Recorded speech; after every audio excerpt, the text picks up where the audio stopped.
বৃষ্টির দিনে আমার বাসায় এই ভুনা খিচুড়ি কতবার রান্না করা হয় তার কোনো ঠিক নেই। তো সেই দিন দুপুরে আমি এটা রান্না করেছিলাম। আলহামদুলিল্লাহ সবার কাছে অনেক ভালো লেগেছে। তো চিন্তা করলাম আপনাদের সাথেও এই সহজ এবং মজার রেসিপিটা শেয়ার করি। নতুন রাঁধুনিদের জন্য থাকবে কতগুলো টিপস এন্ড ট্রিক্স এবং পারফেক্ট মেজারমেন্ট, যেটা ফলো করলেই আপনাদের ভুনা খিচুড়ি হবে আমার মতোই একদম পারফেক্ট। আর আমি এই ভুনা খিচুড়িতে একটা স্পেশাল ইনগ্রিডিয়েন্টস এবং একটা মশলা ব্যবহার করি যেটা কিনা খিচুড়িতে ব্যবহার করলে হোটেলের মতো টেস্ট করে। So without any further delay let's start our cooking. Khichuri বানানোর পূর্বে আমি এর মেইন ইনগ্রিডিয়েন্টসগুলো রেডি করে নিয়েছি, অর্থাৎ যে ভেজিটেবলগুলো দিয়ে আমি খিচুড়ি মেক করব সেগুলো নিয়ে নিলাম। এখানে মাঝারি সাইজের একটা বেগুন, হাফ চিচিঙ্গা, গাজর কুচি, মাঝারি সাইজের 4টা আলু আর মিষ্টি কুমড়া। আপনারা আপনাদের পছন্দ অনুযায়ী সবজি এখানে এড করতে পারেন। তো প্রথমে চুলাতে একটা হাঁড়ি বসিয়ে দিলাম, তার মধ্যে দিয়ে দিচ্ছি 1 কাপ রান্নার তেল। দেন এর মধ্যে দিয়ে দিচ্ছি কিছু গোটা গরম মশলা, দারুচিনি, এলাচ। এরপর দিয়েছি একটা বড় সাইজের পেঁয়াজ কুচি, স্বাদ অনুযায়ী লবণ আর আলু, মিষ্টি কুমড়া।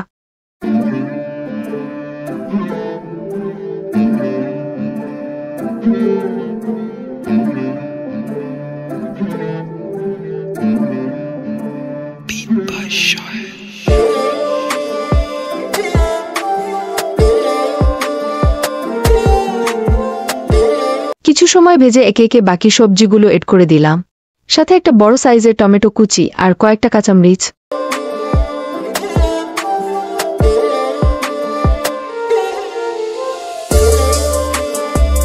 5 থেকে 6 মিনিট মতো ভেজে নেওয়ার পর এখানে দিয়ে দিচ্ছি আগে থেকে ধুয়ে রাখা মোটা সেদ্ধ চাল 1 কেজি পরিমাণ আছে।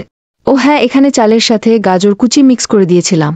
এরপর এড করছি গরম মশলা গুঁড়া 2 টেবিল চামচ আর তার সাথে লাল মরিচ গুঁড়া 1.5 টেবিল চামচ মতো দিয়ে ভালোভাবে মিক্স করে নিচ্ছি।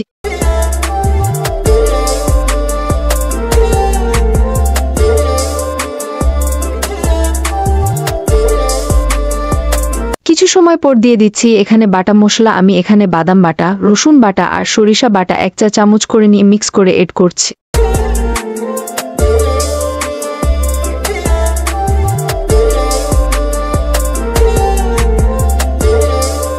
দেন ফুটন্ত গরম পানি দিয়ে দিচ্ছি এখানে 1 কেজি চালের জন্য। আমি টোটাল 2 লিটার পানি দিয়েছি, এটাই পানির পারফেক্ট মেজারমেন্ট।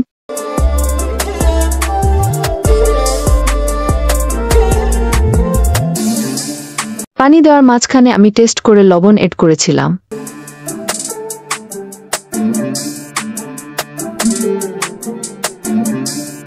প্রায় 15 থেকে 20 মিনিট পর এখানে দিয়ে দিচ্ছি 1 কাপের চেয়ে একটু কম মসুর ডাল, আর তার চেয়ে একটু কম দিয়েছি হচ্ছে মুগ ডাল। মুগ ডালগুলো আগে আমি একটু শুকনো খোলায় টেলে নিয়েছি। সবকিছু মিক্স করে আবারও ঢাকনা দিয়ে ঢেকে রেখে দিব প্রায় 15 মিনিটের মতো।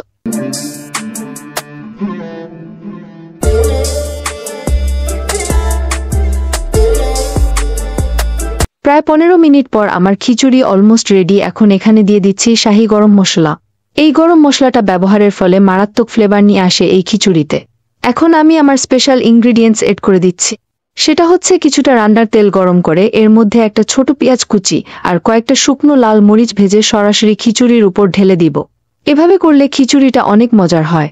আপনারা একবার হলেও বাসায় ট্রাই করতে পারেন।